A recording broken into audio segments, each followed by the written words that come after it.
Hello সবাইকে। আজকের ভিডিওতে একটা কলকা কিন্তু একটুখানি অ্যাডভান্স একটা বাটারফ্লাই আর একটা লোটাস অ্যাড করেছি। বাটারফ্লাইটা টিপের উপরে আর লোটাসের প্লেসমেন্টটা টিপের নিচের সাইডে দিয়েছি। তো তোমরা অবশ্যই খেয়াল করে দেখো, কারণ একদম ছোট্ট একটা কিউটি পাই লোটাস করেছি।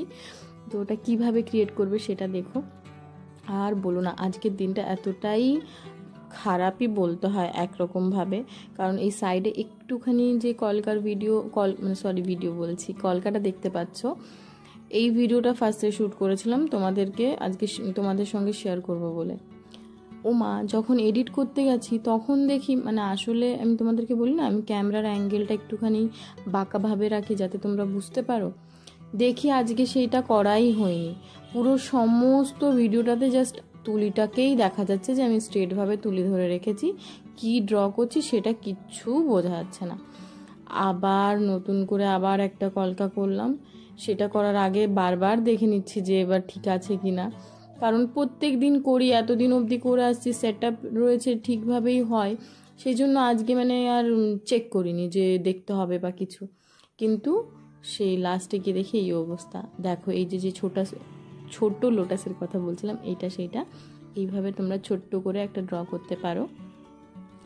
এবার অনেকের বক্তব্য থাকতে পারে যে দিদিভাই টিপের নিচের সাইডটা আমার মনে হচ্ছে একটু বেশি বড় হয়ে গেল। কিন্তু না, আমি তোমাদেরকে বললাম না যে টিপের উপরের সাইডে বাটারফ্লাই অ্যাড করব। তো বাটারফ্লাইটাকে একটু বড় করেই ড্র করব, একটু বড় মানানসই বড়। তো তখন দেখো ওভারঅল ঠিক লাগবে, এটা আমার বক্তব্য। এবার তোমাদের যদি মনে হয় যে এরকম নিচের সাইডে এতটাও বেশি বাড়তি করবে না, তো সেক্ষেত্রে তোমরা কি করতে পারো, আমি যে দুটো আম কলকা সাইডে অ্যাড করেছি না, তোমরা ওটা অ্যাড না করে ডিরেক্ট পদ্ম ফুলটাকেই ড্র করে দিতে পারো, সেটাও করতে পারো। এবার দেখো, আমি এই যে ভেতরে যে আম কলকাগুলো একটু বেশি বড় বড় হয়ে গেছিলো না স্পেসটা, ওটাকে আমি এইভাবে ম্যানেজ দিলাম। এবার অনেক সময় হয় না, ওয়ান স্ট্রোকে করতে প্রবলেম হয়, সেক্ষেত্রে তোমরা এরকমভাবে ছোটো ছোটো ছোটো ছোটো স্ট্রোক নিয়েও করতে পারো। যাই হোক, আশা করি সমস্ত কিছু তোমাদেরকে বোঝাতে পেরেছি। আর হ্যাঁ, যেটা আমি প্রত্যেকটা ভিডিওতে না হলেও ম্যাক্সিমাম ভিডিওতে বলে থাকি, সেটা হলো কলকা করার সময় তুলিটাকে স্ট্রেটভাবে ধরবে। আর অবশ্যই খেয়াল রাখবে যে তুলিতে কালার বেশি যেন না থাকে। এই দেখো, এইখানে এই যে বাটারফ্লাই ড্র করলাম, আজকে আমি বলছি না দিনটা ভালো না, এখানেও দেখি এই যে বাটারফ্লাইয়ের মাথাটা কেটে গেছে। আর কি করব, যাই হোক, হাইলাইট করার সময় তোমাদেরকে দেখাচ্ছি পুরোপুরিভাবে, তো তখন দেখে নিও। আর ভাগ্যিস তখন আমার চোখে পড়েছিল, না হলে দেখা গেল তোমাদের এইটাও আমি দেখাতে পারতাম না। যাই হোক, ডটগুলোকে তোমরা দেখেই থাকো কীভাবে হাইলাইট করি, তাই এটা একটু ফাস্ট ফরওয়ার্ড করে দিলাম যাতে ভিডিওটা একটু লেন্দি কম হয় আর তোমাদের একটু দেখতে বেশি ভালো লাগে বা শেষ অবধি দেখো, সেই জন্য। তো আশা করি বোঝাতে পেরেছি। হাইলাইটের টপিকটা তো তোমরা জানোই কীভাবে করতে হয়। Please like, share and subscribe my channel. অবশ্যই লাইক, শেয়ার, সাবস্ক্রাইব চাই।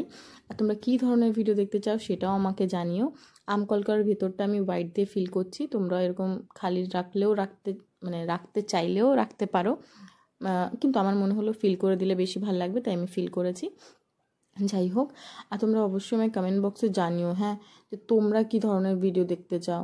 আসলে রিচটা হচ্ছে না, তো সেই জন্যই জিজ্ঞাসা করছি। প্লিজ একটুখানি জানিও। আর কী ধরনের কলকা দেখতে চাও সেটাও অবশ্যই জানিও। আর বললামই তো, like, share and subscribe my channel. আর কি বলবো বলো, তোমরা কি শুনতে চাও সেটা আমাকে জানিও, সেটাই বলবো। And thanks for watching.